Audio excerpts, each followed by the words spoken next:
بسم الله الرحمن الرحيم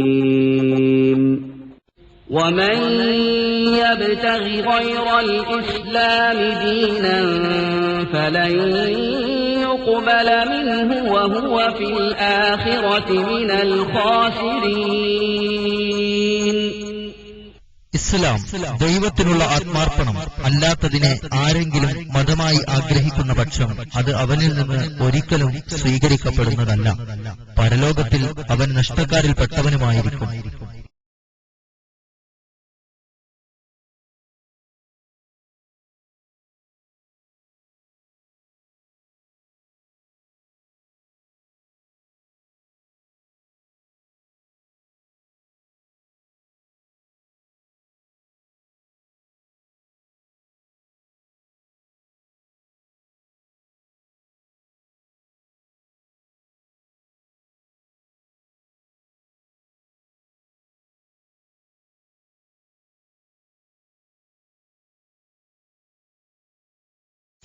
പ്രഭാഷണം നടത്തുന്നതിനായി ശ്രീ ബോധിതീർത്ഥ സ്വാമികളെ ആദരപൂർവ്വം ക്ഷണിച്ചുകൊള്ളുന്നു.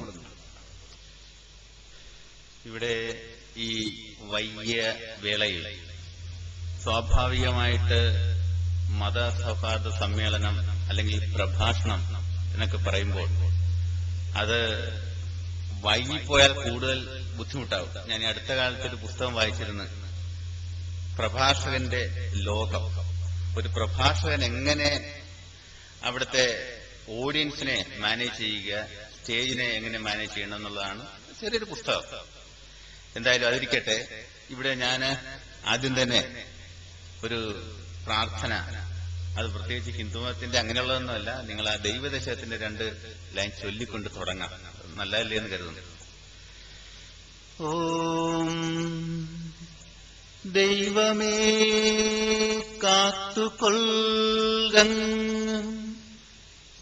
കൈവിടാതിങ്ങു ഞങ്ങളെ. നാവികന്നീ ഭവാബ്ധിക്ക് ഒരാവിവൻ തോണി നിൻപദം.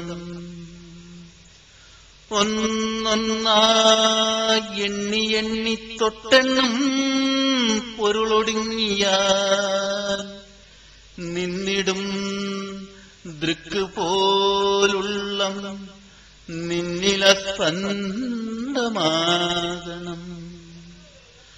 അന്നവസ്ത്രാദി മുട്ടാതെ തന്നു രക്ഷിച്ചു ഞങ്ങളെ ധന്യരാക്കുന്ന നീ ഒന്നു തന്നെ ഞങ്ങൾക്കു തമ്പുരാൻ. ആഴിയും തിരയും കാറ്റും ആഴവും പോലെ ഞങ്ങളും മായയും നിൻ മഹിമയും നീയുമെന്നുള്ളിലാകണം. നീയല്ലോ സൃഷ്ടിയും സൃഷ്ടാവായതും സൃഷ്ടിജാലവും. നീയല്ലോ ദൈവമേ സൃഷ്ടിക്കുള്ള സാമഗ്രിയായതും. നീയല്ലോ മായയും മായാവിയും മായാവിനോദനും. നീയല്ലോ മായയെ നീക്കി സായുജ്യം നൽകുമാരിനും. നീ സത്യം ജ്ഞാനമാനന്ദം, നീ തന്നെ വർത്തമാനവും ഭൂതവും ഭാവിയും വേറല്ല. ഓതും മൊഴിയുമോർത്തി നീ അകവും പുറവും തിങ്ങും മഹിമാവാർന്ന നിൻ പദം പുകഴ്ത്തുന്നു ഞങ്ങൾ. അങ്ങ് ഭഗവാനെ ജയിക്കുക ജയിക്കുക മഹാദേവ. ദീനാവനപരായണ ജയിക്കുക ചിദാനന്ദ. ദയാസിന്ധോ ജയിക്കുക ആഴമേറും നിൻ മഹസാം ആടിയിൽ ഞങ്ങളാകവേ ആഴണം വാഴണം നിത്യം വാഴണം വാഴണം സുഖം. ഓം ശാന്തി ശാന്തി ശാന്തി.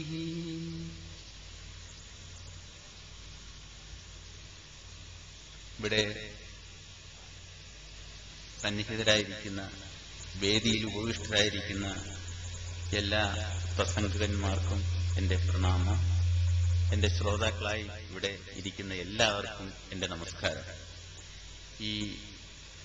ഇതിന്റെ അധ്യക്ഷ പദം അലങ്കരിക്കുന്ന നമ്മുടെ ചെറുപ്പക്കാരനായ സുധി, ഇതിന്റെ ഉദ്ഘാടനം നിർവഹിച്ച നമ്മുടെ ഏറ്റവും പ്രിയങ്കരനായ MLA.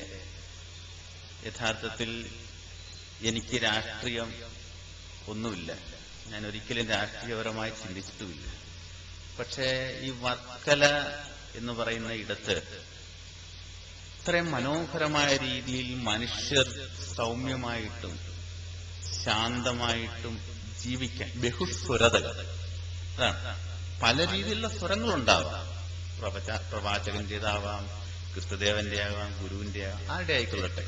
എല്ലാവരും അവരവർക്ക് ഇഷ്ടമുള്ള രീതിയിൽ ആചരിക്കുകയോ അനുഷ്ഠിക്കുകയോ ഒക്കെ ചെയ്യുമ്പോഴും വളരെ സൗമ്യമായൊരു ശാന്തമായൊരു ജീവിതം നയിച്ചുകൊണ്ടുപോവുക, അതിന് ഈ നമ്മുടെ വർക്കല കഹാറിനെ പോലെയുള്ള നേതാക്കന്മാർ, അവരുടെ സാന്നിധ്യവും വാക്കുകളും പ്രചോദകമാണെന്നാണ് ഞാൻ മനസ്സിലാക്കുന്നത്. തന്നെയുമല്ല, ഈ മണ്ഡലത്തിൽ ഞാനൊരു 30 വർഷമായി ഇവിടെ ഉണ്ട്. ഈ മണ്ഡലത്തിൽ എവിടെ ചെന്ന് നോക്കിയാലും അതിൻ്റെതായിട്ടുള്ള പല രീതിയിലുള്ള ആവിഷ്കാരങ്ങൾ, അദ്ദേഹത്തിന്റെ ഹൃദയത്തിന്റെ നൈർമല്യമോ സ്നേഹമോ ഒക്കെ ഇങ്ങനെ ഒഴുകുന്നതായിട്ട് കാണാൻ കഴിയുന്നുണ്ട്. അത് സ്വാഭാവികമായിട്ട് സംഭവിക്കുന്നതാണ്. ഞാൻ ഒരിക്കലും അദ്ദേഹം എല്ലാ ആളുകളോടും പഴക്കം ഉണ്ടായിട്ടുള്ള ഒരാളാണ്. നമ്മുടെ ഇവിടുത്തെ ഒരു MLA, അദ്ദേഹം സൂചിപ്പിച്ചതുപോലെ തന്നെ ഇവിടുത്തെ ഈ സൗഹാർദ്ദം, മനുഷ്യ തമ്മിലുള്ള സൗഹൃദം ഉണ്ടല്ലോ, അത് നിലനിർത്തുന്നതിന് ഏറ്റവും പ്രചോദകമാണ് ഇമാതിരിയുള്ള ആളുകൾ എന്ന് ഞാൻ മനസ്സിലാക്കിയിരിക്കുന്നു. അതെന്റെ വ്യക്തിപരമായൊരു അഭിപ്രായമാണ്. നമ്മുടെ ഈ സമ്മേളനം ഉദ്ഘാടനം ചെയ്ത വർക്കല കഹാർ അവർകൾ, ഇമാം തിരുവനന്തപുരം, അദ്ദേഹത്തെ എനിക്ക് നേരിട്ടറിയില്ലെങ്കിലും നല്ലൊരു പ്രഭാഷകനാണെന്നാണ് ഞാൻ മനസ്സിലാക്കുന്നത്. അദ്ദേഹത്തിന് എന്റെ പ്രണാമം. ഫാദർ ബിനോ പട്ടാക്കുളം, ഞാൻ അവിടെ പോയിട്ടുണ്ട്. വളരെയധികം സ്നേഹത്തോടുകൂടി പെരുമാറുന്ന ഒരച്ഛനാണ്. വളരെ സ്നേഹവും എല്ലാവരോടും വളരെ സൗഹാർദ്ദത്തോടുകൂടി ഇടപെടുന്നതാണ്. ഞാൻ ആ ജവഹർ സ്കൂളിൽ ഒരിക്കലൊരു മീറ്റിങ്ങിന് വേണ്ടി പോവുകയുണ്ടായി. അദ്ദേഹവും അദ്ദേഹത്തിന്റെ സഹകാരികളും എല്ലാവരും വളരെയധികം സ്നേഹത്തോടുകൂടി ഇടപെടുന്നതാണ്. അദ്ദേഹത്തിന് എന്റെ നമസ്കാരം. പിന്നെ നമ്മളുടെ ഇടവ പഞ്ചായത്ത് പ്രസിഡന്റ്, ഇതിന്റെ ക്ഷേത്ര സെക്രട്ടറി, എല്ലാവർക്കും എന്റെ നമസ്കാരം പറഞ്ഞുകൊള്ളുന്നു. പണ്ട് ഈ ഭൂമിയിൽ ഒരു ജീവി ഉണ്ടായിരുന്നു. അത് ഈ ജീവി എന്ന് പറഞ്ഞാല് ഈ ഭൂമണ്ഡലമാകവേ അതിങ്ങനെ എല്ലാറ്റിനെയും അടക്കി വാണുകൊണ്ടിങ്ങനെ എല്ലായിടത്തും ഒഴുകിക്കൊണ്ടേയിരുന്നു ഈ ജീവി. ഇത് സഹിക്കവയ്യാതായി, ഇതിന്റെ ഉപദ്രവങ്ങൾ സഹിക്കാതായപ്പോൾ ദേവന്മാരോ അവരെല്ലാവരും കൂടി ചെന്നിട്ട് സ്യൂസ് ദേവനോട് ചെന്ന് ഇതിന്റെ ഉപദ്രവത്തെക്കുറിച്ച് പറഞ്ഞു. അപ്പൊ സ്യൂസ് ദേവൻ എന്ത് എന്ന് പറഞ്ഞാൽ ഈ ജീവി എന്ത് ചെയ്ത് രണ്ടായിട്ട് പകുത്തുകളായി. അങ്ങനെയാണ് മനുഷ്യൻ ഒന്ന്, ആണും പെണ്ണും എന്ന് പറയുന്ന സംഗതി ഒന്നായിരുന്നത് രണ്ടായിട്ട്, അതിനുശേഷം സ്യൂസ് ദേവൻ രണ്ടാക്കിയതിനു ശേഷം ആണെന്നും പെണ്ണെന്നുള്ളൊരു വ്യത്യാസം ഉണ്ടായി. ഈ പെണ്ണെന്നുള്ള അല്ലെങ്കിൽ സ്ത്രീ എന്നുള്ളത് ഒരു ശക്തിയാണ്. ആ ശക്തി സ്വരൂപിണിയായ ദേവിയാണ് നമ്മളിവിടെ ഉപാസിക്കുന്നത്. ഇതെല്ലാം മനുഷ്യരുടെ ഉള്ളിലുണ്ട് ഈ ശക്തി. ഇപ്പൊ ഒരാണിന്റെ ഉള്ളിൽ സ്ത്രീ ഇരിപ്പുണ്ട്. ഇത് ഏറ്റവും ശാസ്ത്രീയമായിട്ട് എല്ലാവർക്കും അറിയാവുന്നതാണ്. ഒരാണെന്ന് പറഞ്ഞാൽ അവന്റെ ഉള്ളിൽ സ്ത്രീയുടെ ശക്തി ഇരിക്കുന്നുണ്ട്. പെണ്ണെന്ന് പറഞ്ഞാൽ പെണ്ണിന്റെ ഉള്ളിൽ ആണിന്റെ ശക്തി ഇരിക്കുന്നുണ്ട്. ക്രോമസോമിന്റെ ചെറിയൊരു ഡിഫറൻസ് വന്നാൽ മാത്രം മതി ഈ ആണെന്ന് പറയുന്ന ആള് പെണ്ണിന്റെ സ്വഭാവങ്ങൾ നമുക്ക് എത്രയോ ആളുകളെ കാണാൻ കഴിയും. അപ്പൊ നമുക്ക് ശക്തി കൊണ്ട്, ഇപ്പം ശങ്കരൻ പറയും ശിവശക്തിയായുക്തോ യതി ഭവതി ശക്ത പ്രഭവിതം. ശിവൻ എന്ന് പറയുന്ന ശക്തി അല്ലെങ്കിൽ ഒരു ആണ് പെണ്ണിനോട് ചേർന്നാൽ മാത്രമേ ശക്തി ഉണ്ടാവുകയുള്ളൂ. അത് ആണും പെണ്ണും കൂടി ഇരിക്കുന്നതിനെയാണ് അർദ്ധനാരീശ്വരൻ നമ്മൾ പറയില്ലേ. ഗുരു അർദ്ധനാരീശ്വര സ്തവം എഴുതിയിട്ടുണ്ട്. അയ്യോ ഈ വെൽ കൊണ്ട് വെന്തുരുകി വാടിയിടുന്നു നീ എന്നിയെ എന്ന് പറഞ്ഞുകൊണ്ട് അർദ്ധനാരീശ്വര സ്തവം. അതിൽ ഇന്ന് ശിവരാത്രിയാണല്ലോ. ശിവനെ ശരിക്കും ഭർഷിക്കുകയാണ്. എന്താ ശരിക്കും വഴക്ക് പറയുന്നുണ്ട്. എങ്ങനെയെന്നാല് ഇവിടെ ഭൂമിയിൽ ജലമില്ല.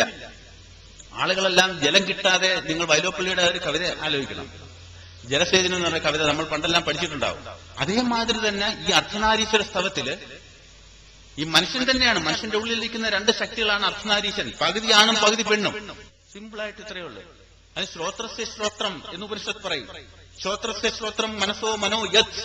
ആരാണോ ഈ മനസ്സിനെ തള്ളിവിടുന്നത്, നിങ്ങൾ ഉറങ്ങുമ്പോൾ ഞാൻ വർക്കലക്കഹാർ എന്നുള്ള ധാരണയില്ല, ഞാൻ മുസ്ലിം എന്നുള്ള ധാരണയില്ല, ഞാൻ ഹിന്ദു എന്നുള്ള ധാരണയില്ല, ഞാൻ ബോധിതീർത്ഥനാണെന്നുള്ള ധാരണയില്ല.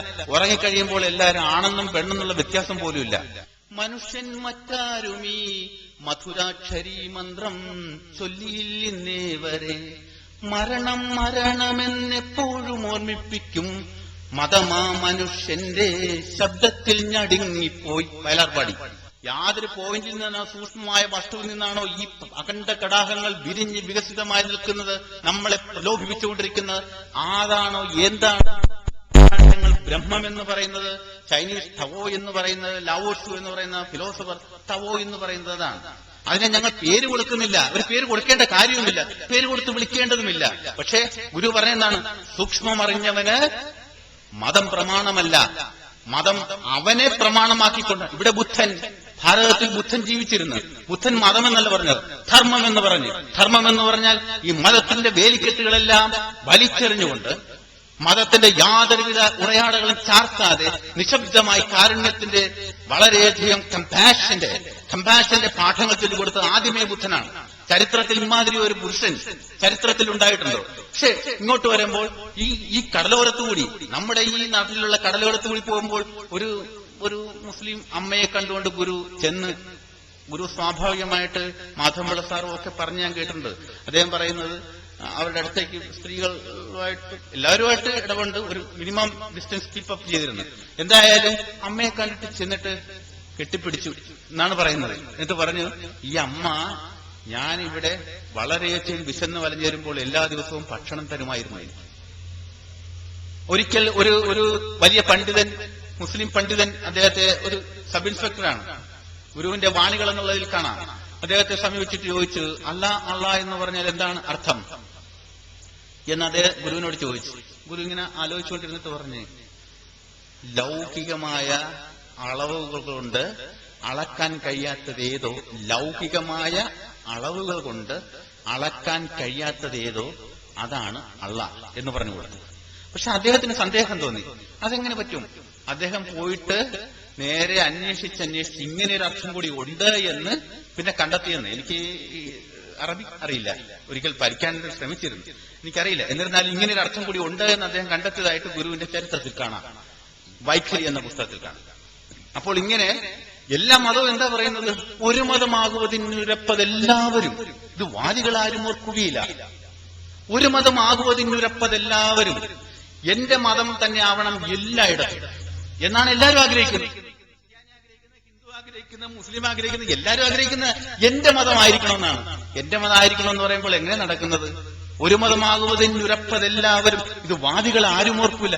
ഞാനൊരു ഹിന്ദു ആയിക്കൊണ്ടോ ഇസ്ലാം ആയിക്കൊണ്ടോ മുസ്ലിം ആയിക്കൊണ്ടോ അല്ലെങ്കിൽ ക്രിസ്ത്യാനിയായിട്ടോ പറഞ്ഞു എന്റെ മതമാവണം. അപ്പൊ വേറൊരാളും പറയുന്നത് എന്താണ്? അത് എന്റെ മതമായിരിക്കണം, എല്ലായിടത്തും ഉണ്ടായിരിക്കേണ്ടതെന്നാണ് അവന്റെ ആഗ്രഹം.